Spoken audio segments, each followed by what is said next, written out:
And hello, everyone. My name is DJ Lasercat, also known as Carlos Rodriguez, and welcome to another weekly session of the Bomb Shelter Sessions. Today, I have one of Chico's very own, Hugh Hammond, joining me today. Hi. And how is everything? I'm doing very well. Today turned into a really fun one.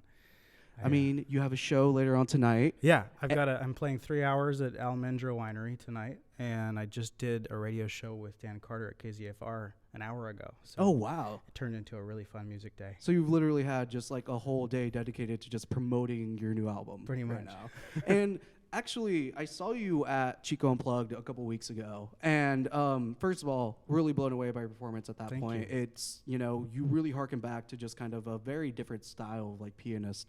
But I think what I found interesting was that you mentioned it's been like a 3-year long process to record your very first EP/album.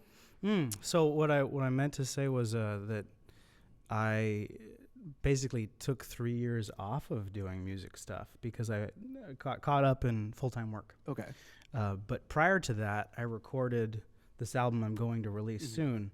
In the recording studio at Chico State, I recorded all the songs with the recording arts students over the course of few semesters. And then it's been 3 years since then. And now they're finally actually going to be released. And I'm sure those engineers are going to be laughing when they hear that I'm actually putting this thing out there. After 3 years, it's probably been like an inside about joke. time. Like, hey, remember those songs you recorded for you? Yeah, remember those? No, but I guess something I found really interesting from you was that your voice and the way you play kind of really reminds me of like Secondhand Serenade or like Mayday Parade and like kind of those like, I guess like, wow, it's been 10 years since those bands have been like really popular. But was that like any inspiration for you? What has inspired you musically? Right. Even further back for me, Jackson Browne. Oh, wow. Okay. That's like a huge further back. Yeah, Jackson Browne and Bruce Hornsby are big inspirations. I also love the music of James Taylor and John Mayer is also a big inspiration. Really? John Mayer? Yeah. Why John Mayer specifically out of all those? Specifically, he is somebody who blends what I find to be really emotionally moving melodies with some really good poetry. Oh, yeah. And he's an amazing player, and especially that period where he was doing Continuum and Clarity and what's it called?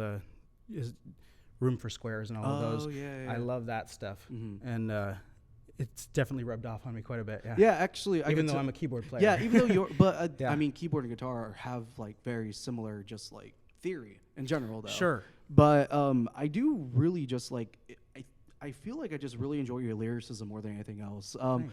Back when it was the Chico Unplugged, and I was able to hear some of what you were saying, it really felt like a lot of your lyrics seemed to be just. And I know it's like this for a lot of artists, but just very personal. But can you tell me more about like your lyrics and like what your process is when it comes to writing them? Yeah. A lot of it just starts with little goofy ideas. Like I have a song called Deep Fry Everything. And that was when I heard that they were deep frying Coca-Cola and, Snickers bars and things. I've never actually experienced that, and I'm not judging. I'm sure it would taste amazing. I'm just telling you right now, deep fried Twinkies are the best There thing we on go. this planet. But it was so over the top that it evoked something for me about the over consumerist culture that we live in, and so I ended up working on that song. That basically I tried to say a lot of things that I feel strongly, but keeping it light enough to not scare off some people. So. A lot of my songs are just, based on strong feelings. And then I love the process of trying to fit the limited English language that I'm working with into a rhyme scheme with a melody and a rhythm. It's just such a fun process to try to come up with a way to express a strong feeling and tell a story within those confines. It's like a puzzle. So, like, what would you say are a lot of themes that you tend to focus on then? A lot of... I mean, if I were to analyze, a lot of light and dark.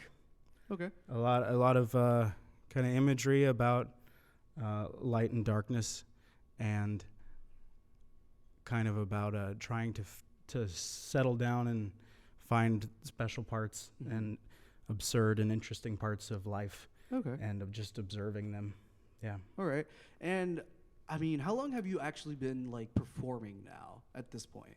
You mean are we gonna do like cumulative or with all the years I took off included? I would say cumulative. So don't really like include the time you took off because obviously you were working and things like that. Yeah, I don't.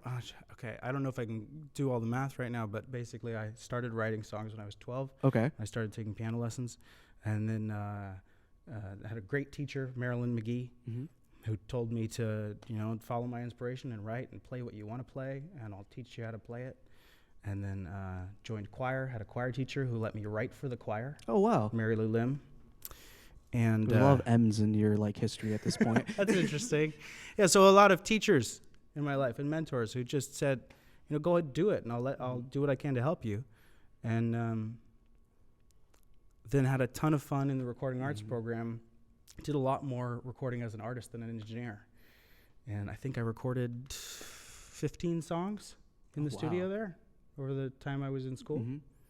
And what about your first performance, though? Like the very first time you ever got, not so much like maybe like a high school talent show, but like your first time where you were like, I really want to pursue this kind of like musical career idea. Yeah. So like your first serious show, I guess. Okay.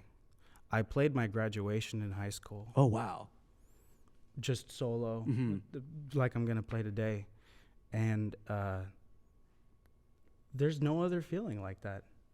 To have a stadium full of people and, parents. Yeah. A stadium full of people, friends, and all the people that I went to school with.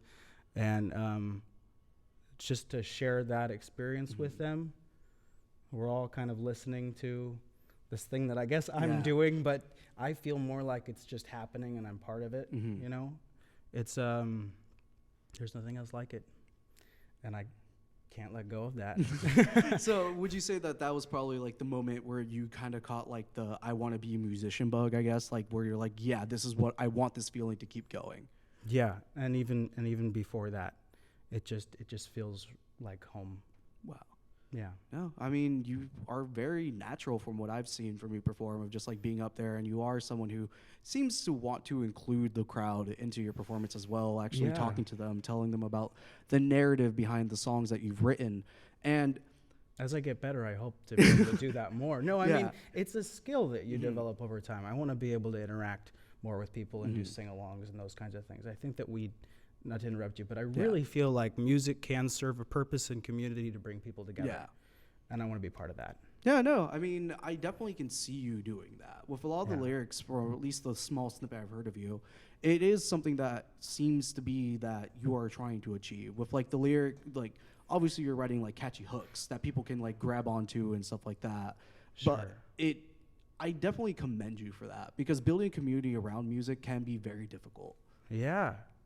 And there's a lot in the world of music that's caught up in ego, and performers. All of us have some of that in us, but the people who really are into it, we're a tricky bunch. Yeah, somewhat crazy. Yeah. I don't know, to want that kind of attention. I don't know how healthy that is. Yeah, but there's something special that I think all of us are drawn to in music and sharing musical experiences. And I feel really lucky. I feel really lucky to be here today. And I hope 30 years from now I'm doing the same kind of thing.